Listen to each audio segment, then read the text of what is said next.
So I'm Kay, and this is episode 2 of my journey to monetize my channel. The end of the month is actually on Tuesday, but because I work, I probably won't get time to film a video, let alone edit it and add subtitles. So I'm doing it now, and it is 4 weeks since the last video, so it's near about. So I've got things to talk about, things I've learned this month, and then I've got my stats to share with you at the end of the video. I have to say I'm a long way off monetizing the channel. However, I'm really enjoying the process. I'm really enjoying the comments and the feedback from my few lovely subscribers, yeah, it's opened up a world of future opportunity for me, actually, and I'll talk more about that. So what have I learned this month? Well, I've learnt about copyright and fair use, and there's a video by vidIQ, which I'll put a link to below, talking about copyright. If you take somebody else's content and they report you, you can get a copyright strike. And I've noticed when I've uploaded videos, YouTube somehow does some sort of check for copyright. I don't like copying. Many years ago, I used to design. I won't talk about the product, but I got my designs ripped off. Things that I'd had made bespoke for me were ripped off as well, and it's not nice. So I make a big point of not copying. And if the autofocus keeps jumping in and out, I'm very sorry. I don't know why it's doing that, because I've switched it off. So I'm going to try and keep very still. I'll just be a talking head. So what else? Editing. Chopping the videos. Well, I'm using Corel Video Studio, and I've learned that I don't need to do quite so much chopping of the video. I can actually speed the parts of the video up and speed them down to fit my commentary, which has been an enormous help, and it has actually helped me speed up the production of videos. Although a lot of my book reviews are only 10 minutes long, they do take about 15 hours to edit, because I do produce the subtitles myself. YouTube will do it for you, but it's often incorrect. So I do that, and 40% of people viewing my videos do turn the subtitles on, and the data in YouTube tells you that. So I do think it's worthwhile taking the time and effort to actually write the subtitles. And what I did learn actually is that when you save the file, it's a .srt file. I think that's right, yeah. So if I was doing, let's call it bookreview.srt, if I save it as bookreview.en.srt, YouTube knows that it's in English, and you can do that for a few languages. So that's something, you know, to think about. Best practice. Like I said, still trying to sort this autofocus out. What I really need is a new camera or a new phone. The camera on my phone is perfectly good enough, and I've learned how to export the files and process the files to achieve better quality. That's not an issue. It's just this autofocus thing that's driving me nuts. But I can't afford a new camera at the moment. And a new phone is even worse. It's even more expensive. To replace the phone that I have, which is a Samsung Note, I was looking in the window in a shop the other day, and they're just under £2,000. I mean, completely ridiculous. So I'm just going to have to try and work with what I've got for the moment, and I hope you'll bear with me. So episode 1, I had some text overlay on the video, and it actually got in the way of YouTube, where YouTube displays the subtitles. So in future, instead of the text overlay being here, which is a shame because I've got a black jumper on and it shows up nicely, I'm going to have to put them up there, but that's a minor thing. One of my daughters told me I need to speak a bit more quickly, but it's difficult, isn't it, if it's not your natural speaking voice. So I was generally pleased with the feedback. Apparently people think I'm funny. I mean, I don't try to be funny, I'm just being me. But if it makes you smile, then all well and good, isn't it? And I've been really excited about the way I've been accumulating subscribers, and people have been putting comments on my book reviews, and I've been interacting with the subscribers and the people who've written comments. It's really nice. And I was telling my son-in-law that my YouTube channel was starting to snowball, to which he replied, I wouldn't call it a snowball, it's more of a snowflake, a single snowflake. So thank you for that. But it's not going to put me off, I can tell you. So I decided not to do any introductions in my book reviews from now on. You know how people have all these whizzy animations and love, you know, music playing. Apparently it irritates people, and when I think about it, it actually irritates me as well. So my first couple of videos, I had sort of a screenshot of the thumbnail and some nice music playing for a few seconds, and I'm not going to do that anymore. So I tried doing these personal introductions to the book videos, and I did sort of a conclusion, a personal conclusion, and the feedback I got, again, this is family giving me feedback. They said they didn't like the intro at the beginning, my personal intro. They thought it wasn't necessary, but they appreciated the outro. And that's what I've continued to do. With that, however, with the exception of a book I've just reviewed today, which is by Jenny Aitken. I'll put a link to that below. I did do an intro for her. There was an exception for that because Jenny, the author, has personally asked me to do a review of her book. So I felt it warranted an intro as well. So in my last video, I'm just looking at my notes. I didn't know where the custom date range was for analytics. Well, I found that now, and I'm going to put a screenshot up for you of where to find the custom analytics.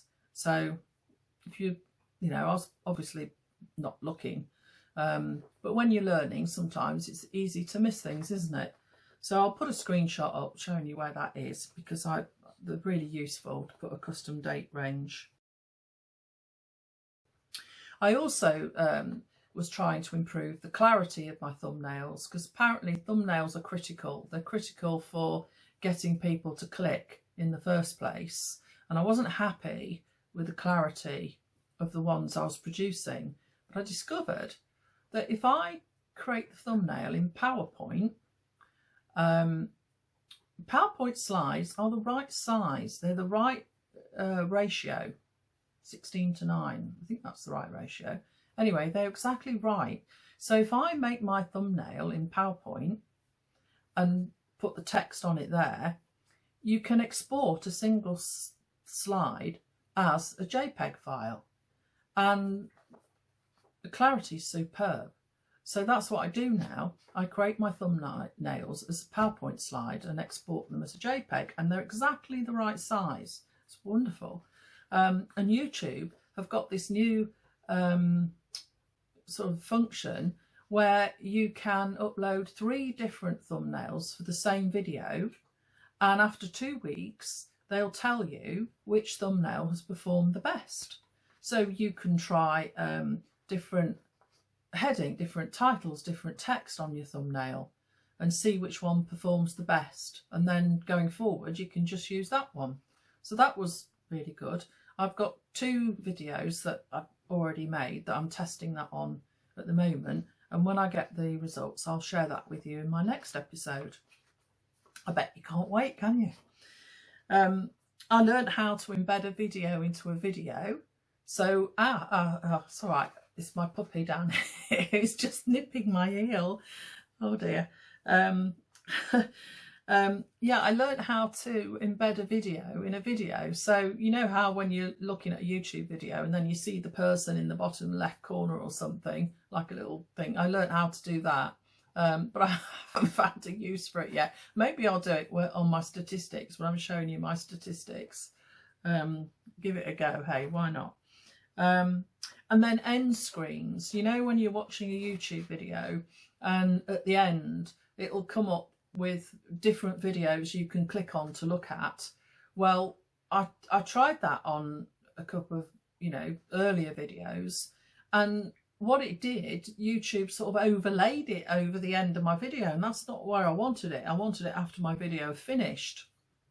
So what I do now is I leave a little bit of extra on the end, black space on the end of my video, and that's where the end screen will appear now, because that was really annoying. So I managed to resolve that by putting some extra sort of on the end. I hope that makes sense. And I had some lovely comments from some subscribers. Really, you know, it's really nice. It's like a community, and two of them asked me. They had requests. So one lady asked if I had a collage book, and another lady asked me to review a particular book called Painting Calm. I think that's, yeah, Painting Calm. And I happened to, I was really chuffed with this, and I mentioned it to my family, and one of my daughters, she said, I'm going to read it. She said, "That's it, Mum, give the fans what they want." So yeah, that's my family for you.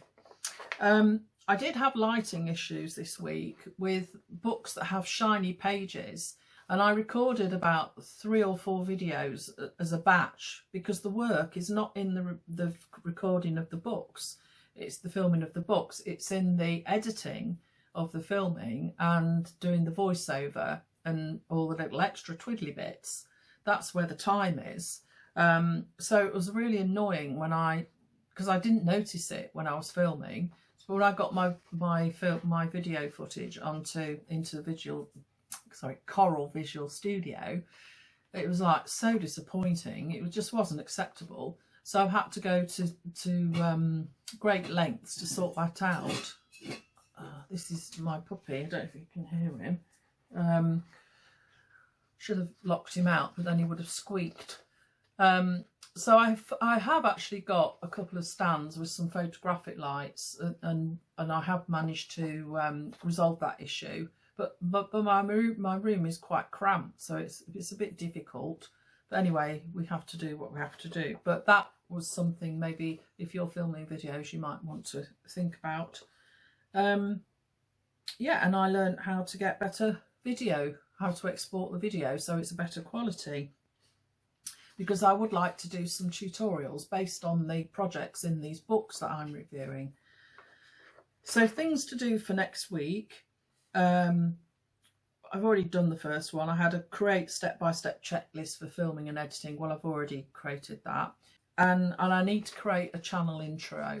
Some people have like little 2-3 minute intros in their channel where they introduce the channel and say what it's all about. So I think I'll do that. So now it's the bit you've all probably been waiting for, maybe not, about my stats. So the first 4 weeks, which was episode 1, I had 7.2 watch hours and 8 subscribers.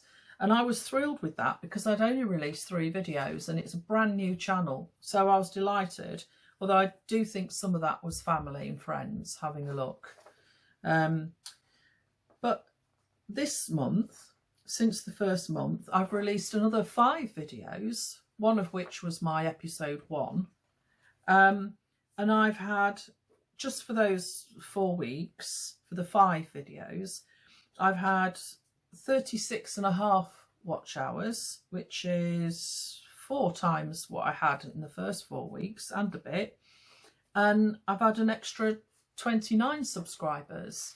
So I was absolutely delighted. And in total, since I started my YouTube channel on the 31st of May, I've now had, as of now, I've had, which is, what day is it today? 28th of July today. I've had in total 43.7 watch hours, and I've got 37 subscribers. And I'm really thrilled, actually, from a cold start. I know I'm a long way off being monetised, and the goal is to be monetised so I can hopefully supplement my state pension, because I'd like to retire as soon as I can. And I need 4,000 watch hours, so I'm a long way off, but nonetheless I've enjoyed the process. I really have. I've enjoyed learning how to produce these videos, and I'm learning something new every day, and I'll continue to share it with you. Anyway, I think that's enough of me waffling on for now. I just hope you're enjoying my book reviews, and if you've any questions or comments, please leave them below. I do reply to every comment. I did have a strange comment the other day, actually, not on my art book review channel, but I have another channel that I never use, and I put a video up there. I must have put it up at some point when I was teaching paper engineering, electronics, and it was literally about a 15-minute video, and I must have just been testing something, and it was literally me with a bit of copper wire and a bit of paper, and I waffled something, and I got a comment from somebody, and I can't remember their name, but it had crazy in it, so there's a clue, saying riveting. Was it? It's a bit like riveting. Kudos to you. Which I've actually found quite amusing. Somehow it was public. Somehow this person had found this video. You won't find it now. I've made it private, but it just amused me because it was so bad. Yeah, this person had been compelled to write this negative comment. Anyway, I'll leave you with that. Happy painting!